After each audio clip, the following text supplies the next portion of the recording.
So today I worked on the Nocturne in E flat with a student, and I'm going to go over the salient points of what happened and what we worked on. We isolated the soprano, and the vocal model was very important here, how one would sing this gorgeous melody on top, and the issues too of choreography, using the wrist motions, using a fluid, relaxed arm.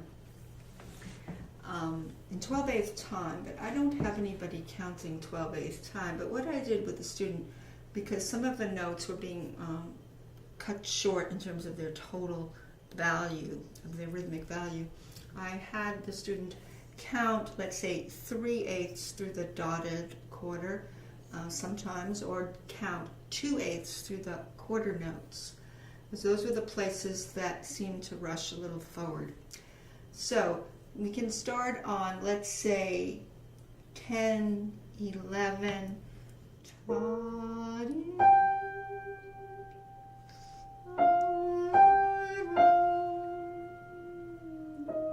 Lift your hand.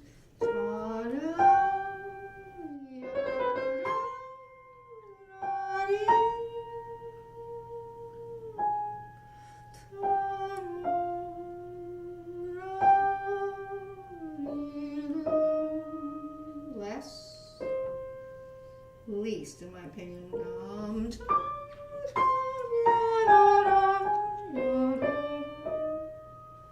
Now, one of the things I pointed out was the appoggiatura.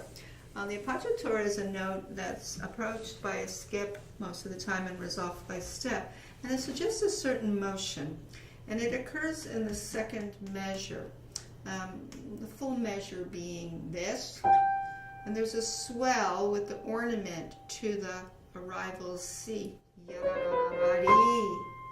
Now here's the appoggiatura to there, which is a lean, wrist forward, less. So we worked on there to less. And this drops down. In my opinion, it drops down because it's like coming down the scale. It would be sol, fa, mi, re.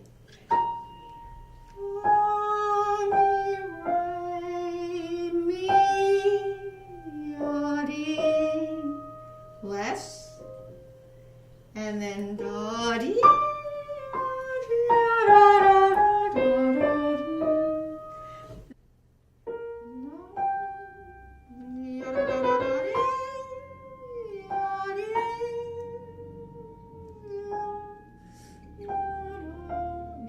Fall down there, rise a little more there. There's another place, wrist forward. And then I kind of finish it here, and then I wind up to.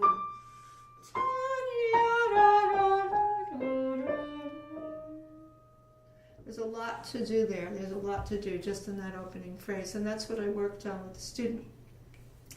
Now, the left hand, I had her do the fundamental bass. I do this all the time when I see a configuration with a bass line and afterbeat chords. And a lot of the time the students will play the bass line, and then you have a lot of interference with these afterbeat chords that kind of fall down and have no context. So what I like to do when I learned this, and I've revived it from a long time ago, is follow the bass line, just these bass notes, and use a kind of supple wrist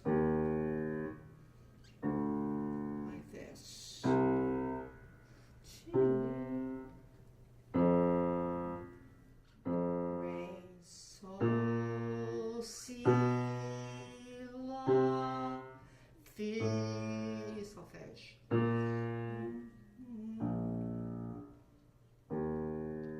Very important, so that the next step I do is have the student play the melodic line with the contouring, and one of the places that needed extra help on the right hand was this.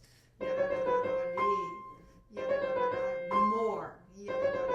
More. This is a sub-destination here. The two destinations, this, there, and then this one. So there's two, you could say there's two places where it blossoms out, and then where it tapers as well. So eventually you're going to get now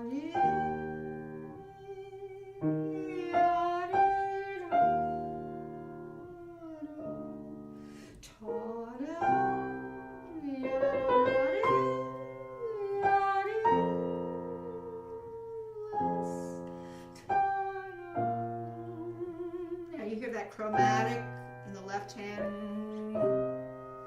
less, least, but building.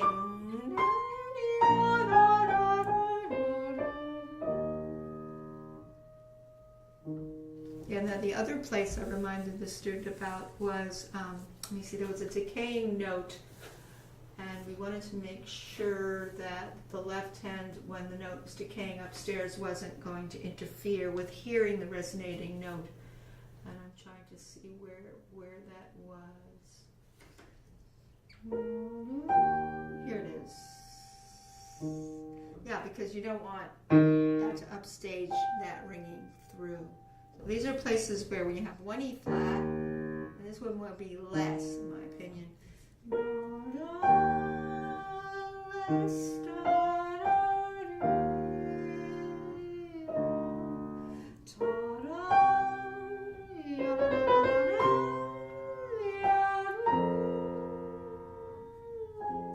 That's another place I pointed out where you have this, the bass has to get softer along with the treble.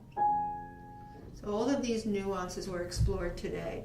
As far as the future of working phrase by phrase with a student that's just learning a new piece like this, if they do the afterbeat chords, one thing I notice in this score is that Chopin has slurs after the downbeat. So if he's doing this, let's say, he slurs it in such a way that you have to do some kind of manipulation of your fingers so that you don't get that.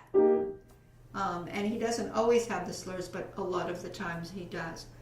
The way I deal with that is to do the single note bass, and then I play the 5-2, and then I take away the 2 and use my 5 as a pivot to go forward. So I get a legato. I get what's called an illusion of a legato to do it that way. I definitely got it. Now here, let's see if we can do it the same thing. 5 is going to be the pivot to the 3-2-1. So there's the legato that's kept. Here we go. That's how I do it. That's how I do it. Now this one is same thing. So basically that's how I do it. I don't know how other pianists do it, but you certainly need the grouping like he wants it. Boom, tie, tie, tie, tie. So these are little baby steps that I took with the student today. Actually did exactly this.